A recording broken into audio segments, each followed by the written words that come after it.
à toi et bienvenue dans cette nouvelle vidéo qui aujourd'hui ne traitera pas d'analyse musicale comme j'ai l'habitude de faire, mais qui sera plutôt centrée sur un sujet délicat qui a eu lieu il y a quelques semaines, le cas Omega X. Si vous traînez sur certains réseaux comme Twitter par exemple, je suis sûre que vous avez vu le hashtag #ProtectOmegaX ou même peut-être des vidéos sont sorties sur le sujet. J'ai attendu un peu avant de venir avec cette vidéo parce que j'attendais vraiment de voir comment cette histoire allait évoluer, mais je pense que c'est un cas hyper grave et que plus on en parle, mieux ça sera.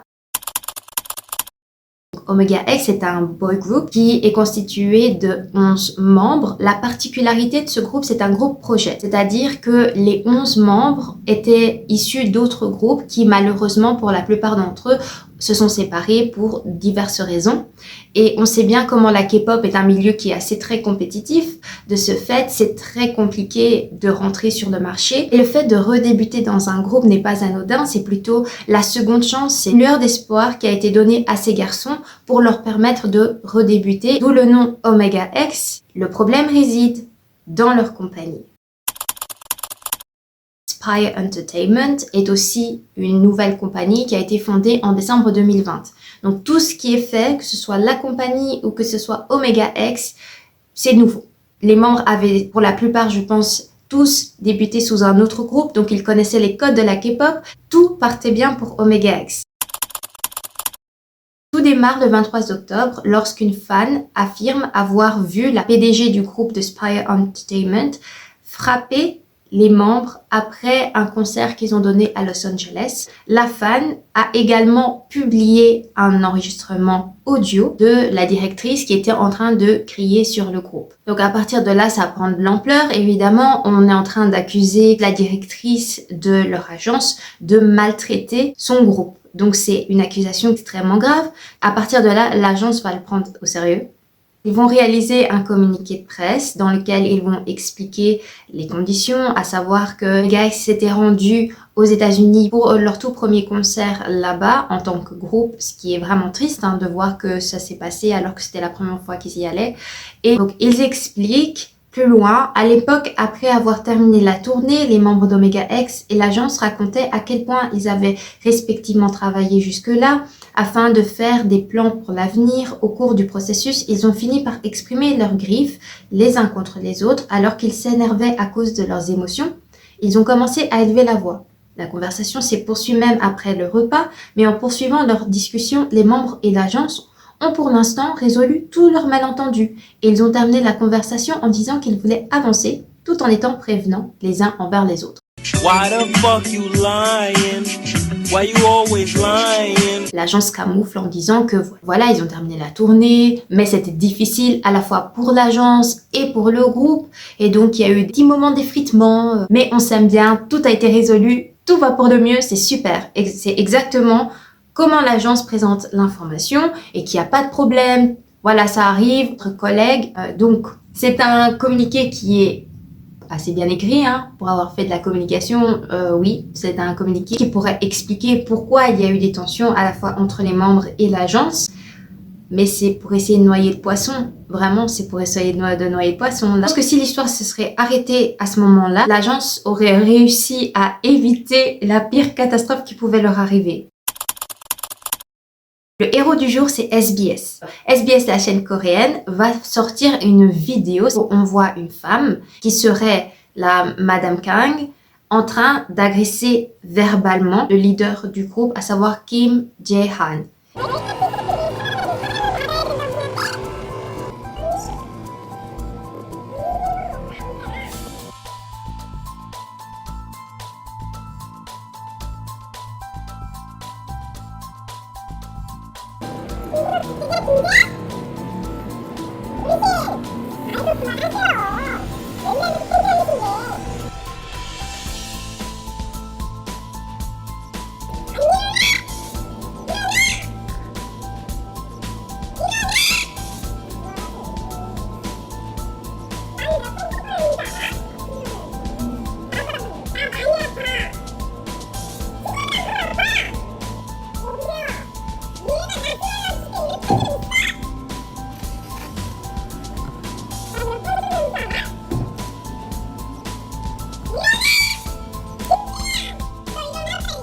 Voilà, c'est pas les petits effritements que Spire Entertainment essayait de nous faire croire. Il y a vraiment cet acharnement sur le leader, cette dame qui lui demande de se lever parce qu'elle pense que, voilà, c'est un jeu d'acteur, hein, elle le dira très bien, il y a un membre qui viendra défendre le leader en demandant à ce que ça cesse, et elle lui répond que Kim Ji-han joue un jeu, il joue un rôle.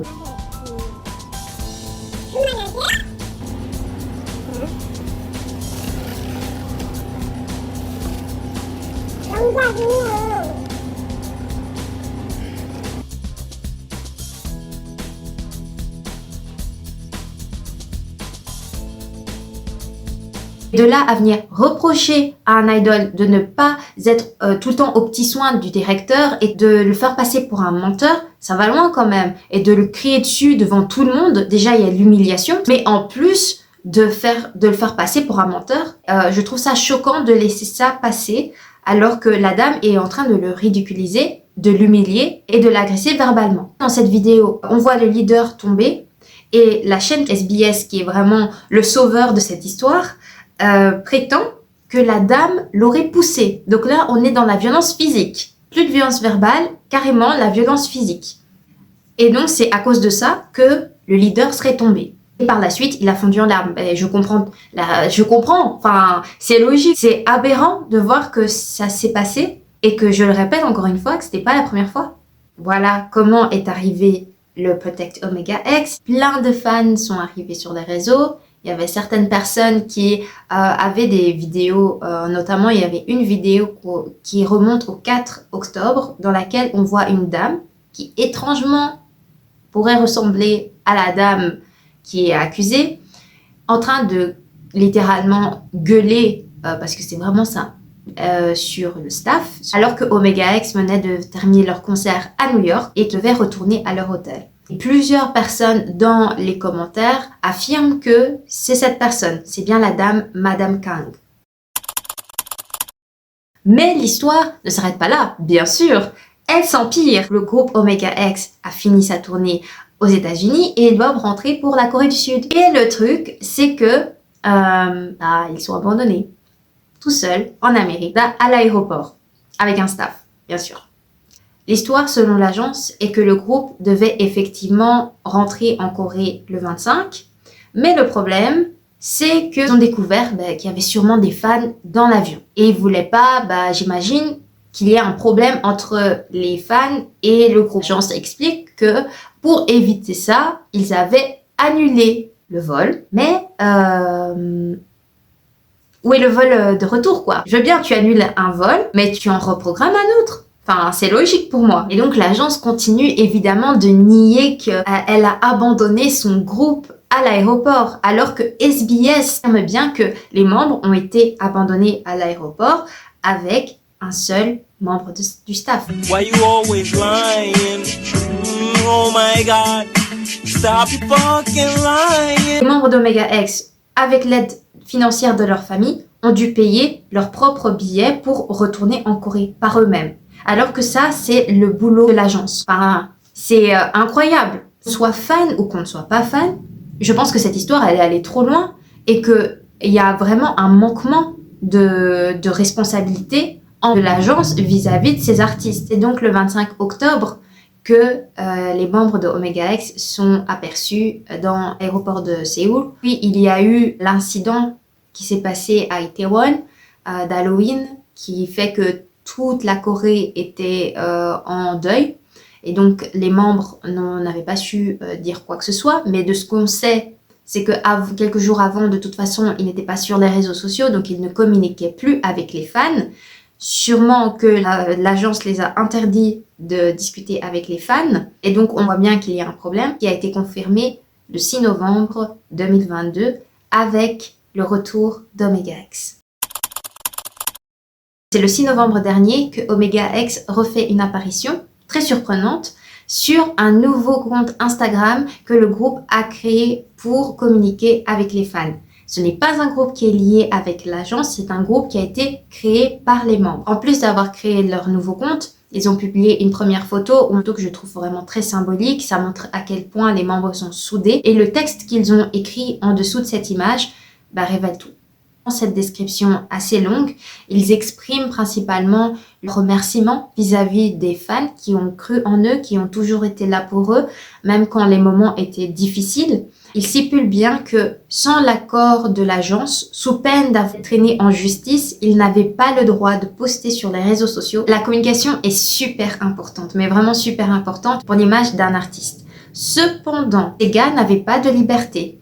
Donc, ils expliquent que c'est à cause de ça que ça leur a pris du temps de venir publiquement expliquer aux fans leur ressenti, comment ils sont, comment ils vivent la chose, mais ils confirment bien à travers cette description qu'ils ont été maltraités verbalement, physiquement, et que tout est vrai. Que ce que SBS a dévoilé par leur investigation, mais également que tout ce que les fans avaient mis sur des réseaux sociaux est réel, et que ça fait 2 ans que ça ne fonctionne pas avec l'agence, et que l'agence peut être violente physiquement et verbalement. Parce qu'il faut bien le rappeler, la violence n'est pas que physique, mais la violence peut également être mentale et que ça joue sur le mental. Ils expliquent que parfois c'était dur, ils pleuraient la nuit, ils voulaient tout arrêter. Ça fend le cœur, vraiment ça fend le cœur, qu'on soit encore une fois fan ou pas, ça fend le cœur de voir tout ce que les membres auraient potentiellement pu vivre sous l'agence Spire Entertainment.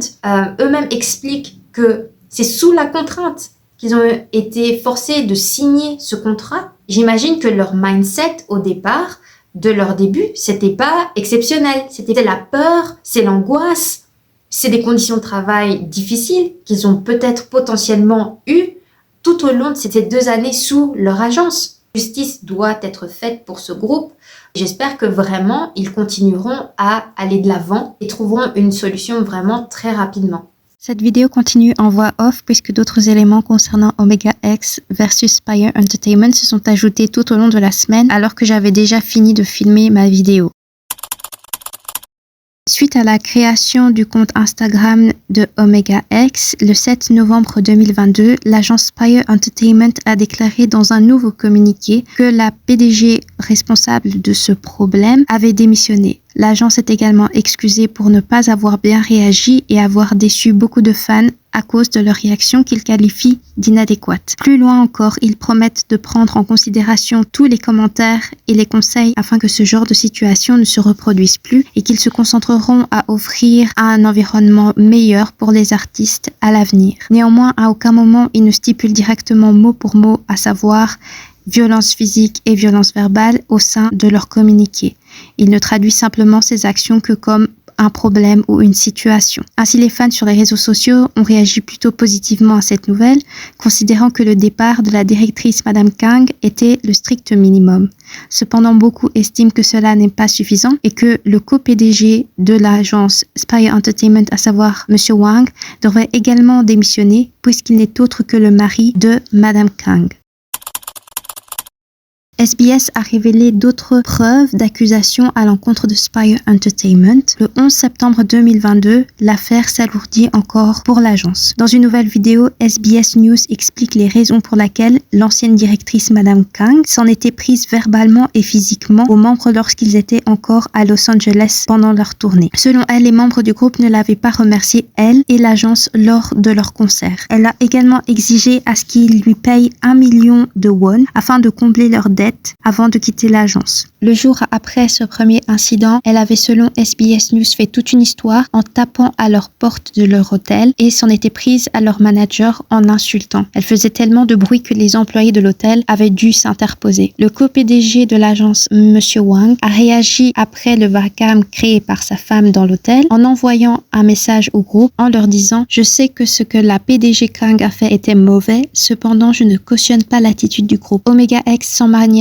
vous verrez les conséquences de vos actes lorsque vous reviendrez. » Plusieurs autres exemples de maltraitance auraient eu lieu, comme par exemple le jour où le père de l'ancienne PDG Madame Kang venait de mourir juste avant le début de l'un de leurs concerts. Elle les a forcés à stopper leur performance juste pour qu'ils puissent s'entretenir avec elle par vidéo, car elle était furieuse qu'ils ne les avaient pas appelés avant, alors qu'ils n'avaient juste pas eu le temps de le faire. Un autre incident a eu lieu durant leur tournée. Le 28 septembre 2022, 4 des 11 membres avaient été testés positifs au Covid-19 et ils présentaient certains symptômes tels que de la fièvre. Les 2 PDG les ont forcés malgré tout à performer. Lorsque certains membres ont protesté car ils se sentaient mal de mentir, la PDG Madame Kang a répondu qu'il manquait de volonté. Quant au PDG Monsieur Wang, il leur a envoyé un message en disant « Préparez-vous mentalement avec un bon état d'esprit ». Il a également été révélé que 4 membres suivent un traitement pour des troubles de panique, de l'insomnie ainsi que de l'anxiété. SBS a donc recontacté Spire Entertainment